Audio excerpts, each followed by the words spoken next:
An item. This allows you to select an item. Have you previously played King's Quest V? Description of. This allows you to do something to plot. Warning. This cartoon contains material that may be necessary for information or clues to complete this game. Please be sure to check your inventory if you decide.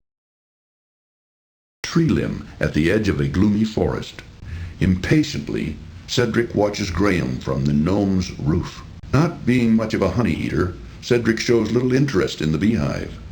Cedric perches safely on a scrubby bush above the anthill and watches the activity below. Cedric perches upon the Swarthy Hog Inn sign. Even Cedric looks cold as he watches Graham traverse the icy path. Shivering with the cold, Cedric seems to be a bit befuddled and not much help. Shivering with the cold, Cedric seems to be a bit befuddled and not much help. Shivering with the cold, Cedric looks more than ready to leave these frozen reaches behind. Cedric looks relieved to be out of those cold mountains. Cedric looks with wonder at the beautiful beach. Cedric seems as curious about this place as Graham. Cedric looks frightened at the sight of the stone serpents. Cedric looks more and more frightened the closer he and Graham get to the bizarre castle. Cedric perches nervously as he surveys the surrounding area. Impatiently, Cedric waits for Graham. See how the path goes to the east up into the mountains? That's the route to Mordak's castle. Ooh, if you follow the path to the south over the next rise, you'll come to the town. See the road there? Back to the east is the town. You'll find a rundown inn if you follow the road to the west. If you walk to the south, you'll find the town bakehouse. Ooh, there's nothing but a dark, scary forest to the north. Back to the east is Crispin's house. Ooh, that's a dark, creepy forest that we all avoid. I've heard you can get lost in there and maybe run into an evil old witch. Ooh, Graham, that dog looks mean. Back down the road to the east, you'll run into the bakehouse. Ooh, there's nothing to the west but endless desert. Ooh, I've never been here before, but I think this is the way over the mountains. Let's go, Graham. I'm cold, and I want to get out of here. Ooh, isn't this a funny house, Graham? What kind of person would live in a place like this? Cedric is too busy looking around and doesn't seem to be paying any attention to Graham at the moment. So, perhaps planning their next move, and so is not in a talkative mood. Having other things on his mind, Cedric doesn't appear to be in the mood to talk right now. Cedric seems to be quietly contemplating their current situation, and so is not inclined to indulge in conversation right now. Oh, no, you keep it, Graham. It's much too hard to fly and carry things at the same time. Ooh, there's nothing but a hot, dry desert further west. Most people avoid it because there are bandits out there. Ooh, if you insist on going, I'll wait for you here. A large beast rushes toward Graham with hatred in its red-rimmed eyes. A large beast lies stunned on the floor. A large beast lies stunned on the floor. Graham could never overpower this huge beast. Graham wants no part of this beast. The empty bag proves useless here. Too late! That won't help Graham against this huge beast. This is no time for conversation. This would not be a good time to bother Mordak. Graham wisely decides to keep his mouth shut. Through the open doorway, Graham can see the wizard lying asleep in his bed. Mordack lies asleep on his huge, horrendous bed. The cat is attracted to the fish. Greedily, the cat devours the fish. The cat seems content after eating the fish. The cat looks in a hurry to leave. The cat struggles in vain inside the bag. The black cat eyes Graham suspiciously. It wouldn't be wise for Graham to carry the cat around. Those claws look awfully sharp. It won't sway the cat. Graham's in trouble. Don't bother the cat with that. Meow. Wow. You. How did you get here? I have journeyed far, over land and sea. Never mind. Your journey is now over. Goodbye, King Graham of Daventry. Goodbye, King Graham of Daventry. Poor Graham. Mordack shows no mercy.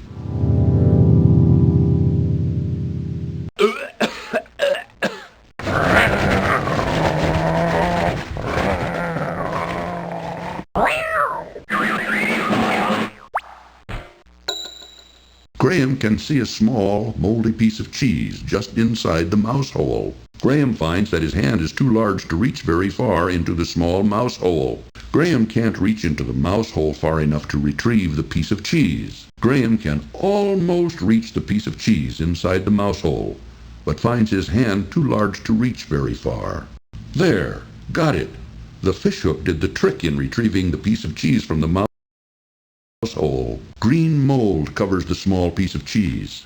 That won't do any good. That implement won't quite work here. A stone block rests on the ground near a large hole in the cell wall. It looks like someone recently replaced and mortared the loose stone. The stone is much too heavy for Graham to lift. The stone can't be budged anymore. Graham can see a tiny mouse hole in one wall of the dreary cell. Graham can't reach into the mouse hole far enough to retrieve the piece of cheese. There is nothing more of interest inside the mouse hole. There is nothing more of interest inside the mouse hole. That implement won't quite work here. A fallen stone has revealed a large hole in the cell wall. After observing no discernible escape route from the small cell, Graham sinks to the floor in despair, knowing he will never see the light of day again. Above him, Graham can see a damp, rusty grate leading to who knows where. The grate is too high up. There is nothing Graham can do with it. Hello. What? Oh, Princess Cosima, where did you come from? From the labyrinth. I spend a lot of time down here, you know, with my friends. Friends? Yes. Like Dink and Sam. I don't know if you ever saw Sam or not. Anyway, I found this loose stone once that led here, to this cell. Now come on, you'd better get out of here. Too bad. So close, yet so far away. Water, dripping down strands of slimy vegetation hanging from the ceiling, forms a small pool on the cell's cold stone floor. Graham finds himself in a dirty, dingy cell somewhere below Mordack's castle.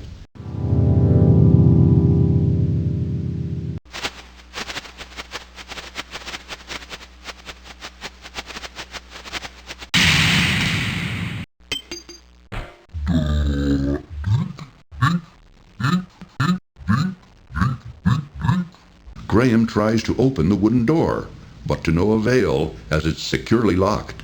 Graham inserts the hairpin into the door's large keyhole and discovers, to his amazement, that it fits perfectly.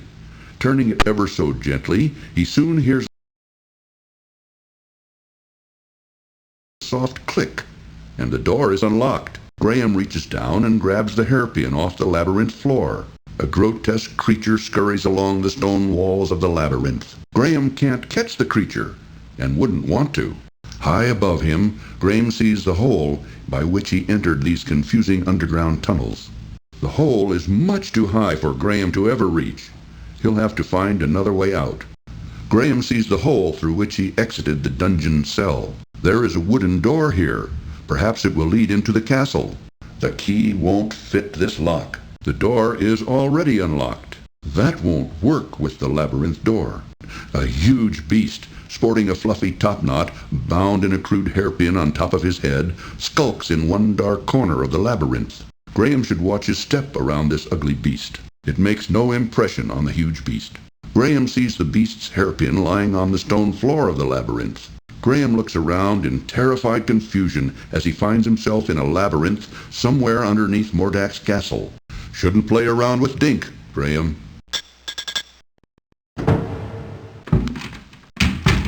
Inside the cupboard, Graham's eyes fall upon a bag of dried peas. Reaching into the open cupboard, Graham retrieves the bag of dried peas. A set of wide steps leads up from the labyrinth door to a pantry off the wizard's kitchen. Graham can see into the kitchen through the open pantry door. Graham scans the various items lining the open shelves, but doesn't see anything of interest. Graham examines the contents of the shelves, but doesn't see anything of interest. A set of wide steps leads up from the labyrinth door to a pantry off the wizard's kitchen. A closed cupboard in the corner of the pantry catches Graham's interest. There is nothing more of use in the cupboard. The cupboard is already open. A bag labeled peas sits on a shelf in the cupboard. Graham's eyes fall on a bag of dried peas in the open cupboard. A closed cupboard in the corner of the pantry catches Graham's interest. There is nothing more of use in the cupboard. A fire burns hotly in the fireplace, while something in the iron pot boils above it. The stuff boiling in the pot doesn't look or smell very appetizing. Graham surveys Mordak's kitchen in disgust. It is an untidy mishmash of dirty pots, jars with unidentified contents, rags, and assorted junk. Even with all that, Graham can see nothing that interests him. Princess Cassima, whom Graham now knows to have been stolen by Mordak from the kingdom of the Green Isles, looks pleased to see him. She smiles in friendship. A lovely young girl with long black hair, olive skin, and flashing green eyes laboriously scrubs the cold stone floor. Though wearing rags, her beauty nevertheless shines through. A lovely young girl with long black hair, olive skin, and flashing green eyes cowers frightened in the corner of the kitchen. Though wearing rags, her beauty nevertheless shines through. Princess Cassima looks glad to see Graham.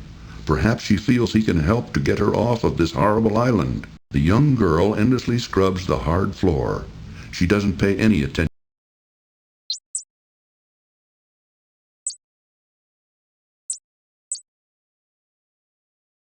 Go! The cool pond water quenches Graham's thirst. A rustic stone bridge crosses the pond below Crispin's house. No, don't! Please don't call me. Oh, I suggest we visit the town first. How about it, Your Majesty? Oh, I'd be delighted to, Graham. Anyway, what was I talking about? Oh, yes, the town. You might be able to find some supplies. Your Majesty, Cedric. It's much too...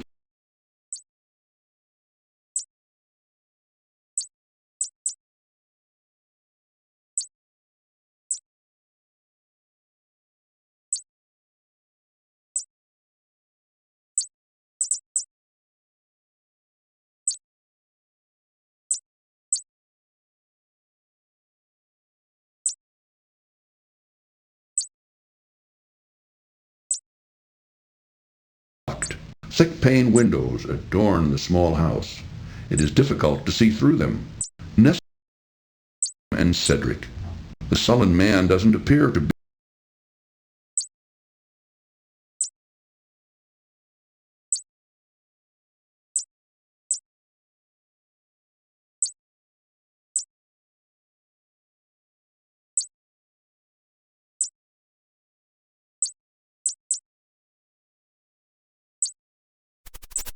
Graham menacingly. That won't convince the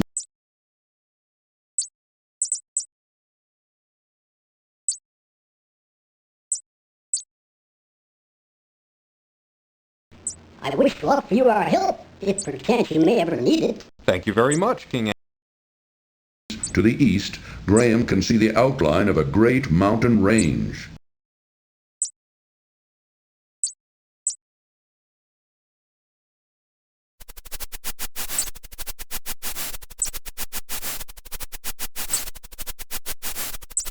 The conversational sort. The sullen man doesn't appear to be the conversational sort. Within the gypsy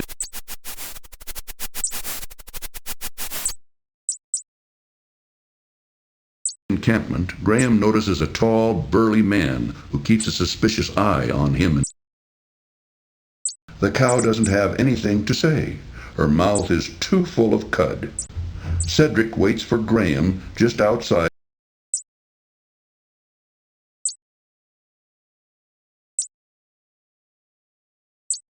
Quit.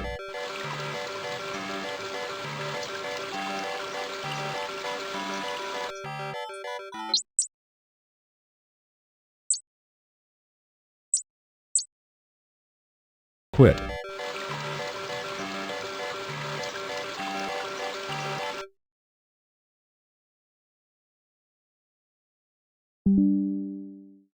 Quit.